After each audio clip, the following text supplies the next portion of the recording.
Muchos pensaban que las promesas de López Obrador eran solo eso, promesas de campaña que dejaría de lado a la hora de gobernar. Pero se equivocaron. No solo ya consiguió los recursos necesarios para financiarlas, sino que desde sus primeros 60 días de gobierno ha lanzado con gran apoyo social todos los programas para cumplir sus compromisos. López Obrador cree que con los apoyos directos a jóvenes, adultos mayores y personas con discapacidad, así como con las inversiones en el Tren Maya, el Transísmico y la refinería, el aumento al salario mínimo y los programas de reforestación, precios de garantía y una canasta básica, no solo va a reducir la pobreza y detonar el crecimiento económico, sino que va a acabar con la delincuencia y va a recuperar la moral de los mexicanos. La 4T no es una nueva política económica, sino una transformación del alma. Lo vemos en su libro 2018, titulado La Salida, y dice así: en 2024 tendremos una sociedad mejor, no solo por lo que vamos a construir todos, y desde abajo en el plano material, sino por haber creado una nueva corriente del pensamiento, por haber consumado una revolución de las conciencias que ayudará a impedir en el futuro el predominio del dinero, del engaño y de la corrupción, y la imposición del afán de lucro sobre la dignidad, la verdad, la moral y el amor al prójimo. AMLO cree que el mal se combate con el bien y que hay que perdonar a los delincuentes que se arrepienten y se comprometen a no volver a hacer el mal. Su estrategia para reducir la inseguridad se basa más en recuperar la moral de la gente que en la aplicación de la ley y el combate a la delincuencia a través de la Guardia Nacional. López Obrador puede ser un iluso, pero no es un farsante. Se siente un pastor y cree que con su ejemplo de austeridad y honestidad y con su estrategia de gobierno, la moral de la gente va a cambiar porque no tendrá razones para delinquir. La gran mayoría de la gente ha aceptado con entusiasmo y esperanza sus mensajes. No así los inversionistas y las agencias financieras, para quienes las inversiones, los programas, las descalificaciones a la política económica y sobre todo a su forma utópica de pensar,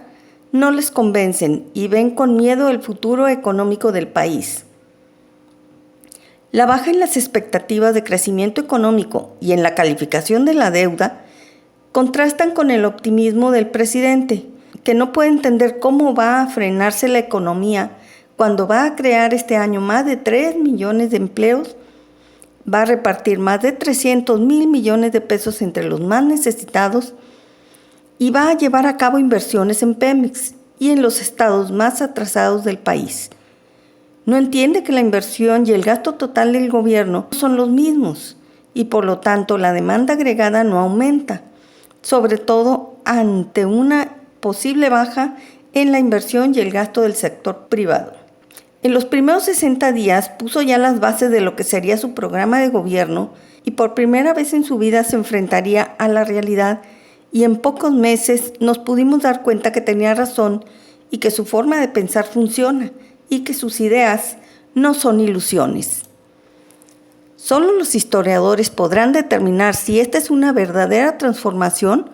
o una gran decepción, pero que AMLO declare que será una verdadera cuarta transformación, a los partidos opositores les parece un gesto de arrogancia. De todas formas, esta expresión molestó a los partidarios y adversarios de AMLO. Como se puede ver, el término cuarta transformación ha sido tendencia en las redes sociales, mientras el hashtag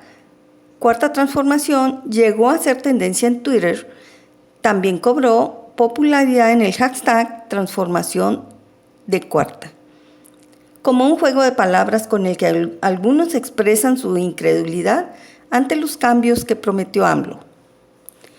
El hecho de que AMLO se refiera a su presidencia como una transformación equiparable a 3 momentos de transición históricos es para algunos una idea pretenciosa que no toma en cuenta los retos económicos, políticos y de seguridad que enfrenta el país.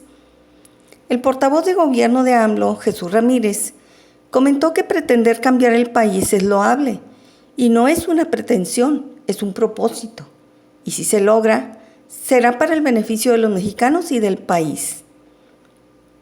Si bien es un propósito muy elevado, es también una manera de hacer ver a la sociedad que estamos en una oportunidad histórica que hay que aprovechar y buscar la manera de saldar los rezagos históricos.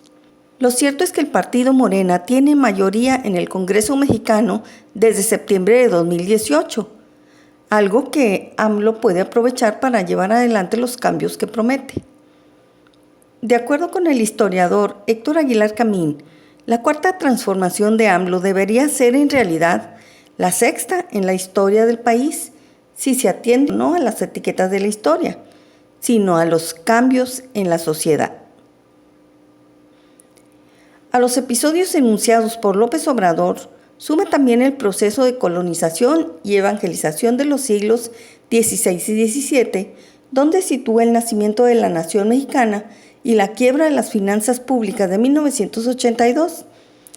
que abre el proceso a las reformas neoliberales del salinismo y a la transición democrática que culmina con la alternancia en el país, con el triunfo de Vicente Fox. Si uno se atiene no a las etiquetas de la historia patria, sino a los procesos de cambio profundos en nuestra historia, las grandes transformaciones de México no serían tres: independencia, reforma y revolución, sino al menos 5. López Obrador no estaría entonces en camino de intentar la cuarta, sino la sexta transformación de México.